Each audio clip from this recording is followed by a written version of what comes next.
Hello everyone, welcome to competitive study guide. আমি দিবাকর কুমার চৌধুরী। আজকে খুব একটা ভালো কনসেপ্ট বলবো না, আমরা আজকে এসএসসি সিএইচএসএল নিয়ে কথা বলবো, কম্বাইন্ড হাই সেকেন্ডারি লেভেল। ঠিক আছে, তোমরা অনেকেই জানো যে আমাদের সবথেকে গভর্নমেন্ট লেভেলের সরকারি চাকরি, যদি সেন্ট্রাল সরকারি চাকরি বলা হয়, কেন্দ্রীয় সরকারি চাকরি, সবথেকে টপে আছে হচ্ছে ইউপিএসসি।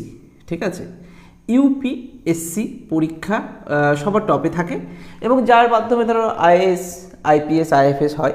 এবং তারপরে যদি আমি যাই, তারপরে আসছে সিজিএল, কম্বাইন্ড গ্র্যাজুয়েট লেভেল। তো এগুলো দুটোর জন্যই কিন্তু গ্র্যাজুয়েশন থাকা বাধ্যতামূলক, বাট সিএইচএসএল এর জন্য কিন্তু গ্র্যাজুয়েশন দরকার নেই। তো এখানের জন্য মিনিমাম কোয়ালিফিকেশান এইচএস পাস থাকতে হবে। ঠিক আছে, এবার ধরে নাও কদিন আগে এইচএস পরীক্ষা হয়ে গেছে, এখনও রেজাল্ট আসেনি। তো এবার অনেকের মধ্যে এই একটা কোশ্চেন সবার অনেকের মধ্যে আসছে যে যদি কম্পিটিটিভ এক্সামে যাওয়া যায় তাহলে কোন এক্সামকে ফোকাস করা যেতে পারে। তাহলে আমি বলবো যে সিএইচএসএল পরীক্ষাকে তোমরা ফোকাস করতে পারো। ঠিক আছে, তো সিএইচএসএল পরীক্ষায় কী কী আছে সেটা একটু জানিয়ে দিই। অবশ্যই যখন এইচএস পাস, তাহলে মিনিমাম কোয়ালিফিকেশান কি 18 বছর তো হতেই হবে। ঠিক আছে, 18 থেকে 27 বছরের মধ্যে পরীক্ষাটা দেওয়া যায়। এসসি এসটিদের জন্য 5 বছরের ছাড় থাকে, ওবিসির জন্য 3 বছর ছাড় থাকে, ওটা পরের ব্যাপার, এজ রিল্যাক্সেশন। এইচএসের পর সিএইচএসএল এর সিলেবাসটা কীরকম হয় একটু দেখে নিই। দুটো পরীক্ষা হয়, যদি আমি বলি এটা প্রিলিয়ার মেন্স হিসাবে, বা টায়ার 1, টায়ার 2।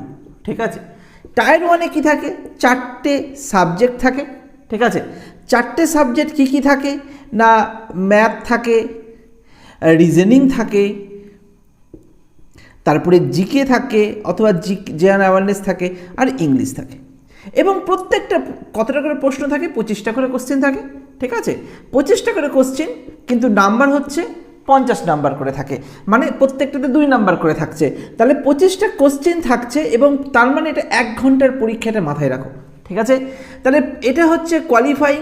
ওকে, তাহলে টোটাল 200 মার্কের পরীক্ষা, কারণ প্রত্যেকটা 50 নাম্বার করে যদি হয় তাহলে 200 মার্ক করে হয়। ওকে, কথাটা হচ্ছে যে এটা হচ্ছে কোয়ালিফাইং।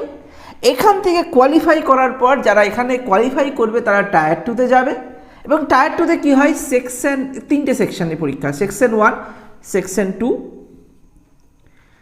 আর সেকশন 3।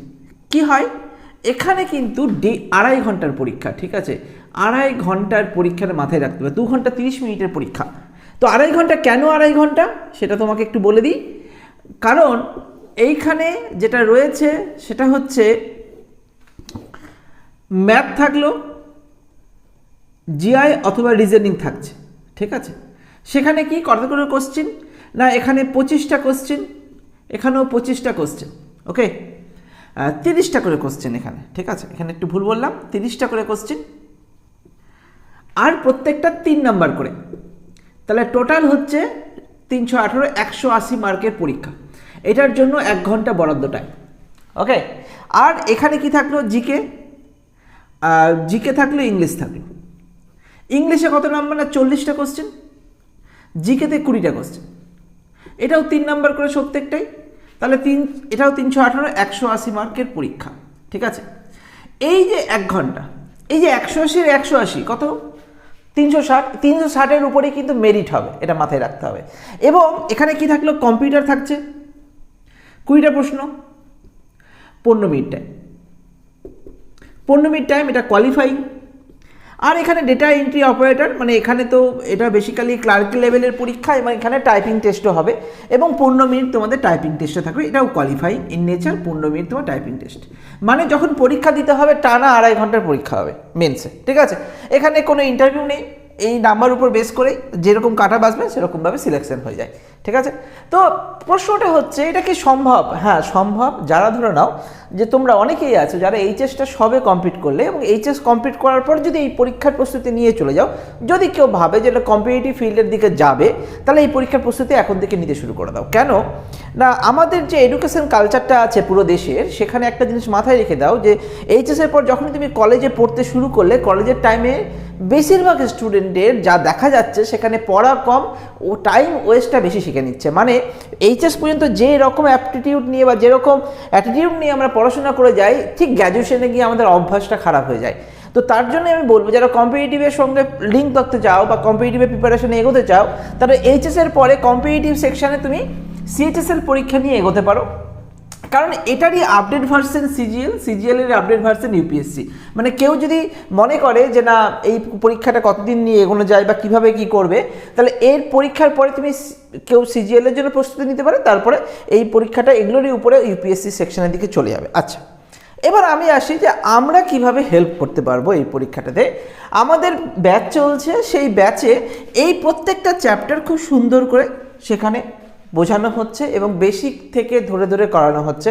যে যেরকমভাবে আমরা স্কুল লাইফে কি করেছিলাম, স্কুল লাইফে আমরা কি জানি, আমরা স্কুল লাইফে ডিটেলে পড়ি, সেগুলো শর্টকাট অ্যাটিটিউডে বা এক্সাম ওরিয়েন্টেড কোশ্চেন কীরকম হবে সেগুলো নিয়ে কিন্তু আমাদের যথেষ্ট ভালো ব্যাচ চলছে। ওকে, আচ্ছা, সেই এবার কথাটা হচ্ছে যে এই সিএইচএসএল বাদে কি অন্য পরীক্ষা দেওয়া যায়? হ্যাঁ, এই যে সিলেবাসটা রয়েছে এটাই মোস্ট অফ দ্য এক্সামে, কম্পিটিটিভ যত এক্সাম তুমি ভাবো এগুলো বেশিরভাগই এই সিলেবাসই থাকে, ঠিক আছে।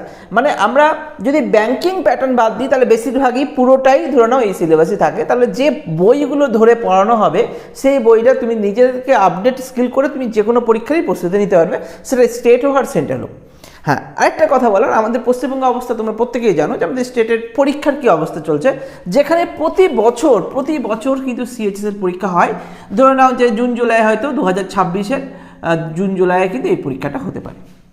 যারা এইচএস পাস করেছো তারা অবশ্যই কম্পিটিটিভ ফিল্ডের প্রিপারেশন নিচ্ছ, মানে এই পরীক্ষাটাকে টার্গেট করে এগোতেই পারো। ওকে, তো এই পরীক্ষা রিলেটেড যদি কোনো প্রশ্ন থাকে বা আমাদের ব্যাচ সম্বন্ধে যদি কোনো প্রশ্ন থাকে, তাহলে আমাকে 7908252003 নাম্বারে কল করে নিতে পারো। ওকে, চলো তাহলে এই ভিডিওটা দেখার জন্য প্রত্যেককে ধন্যবাদ।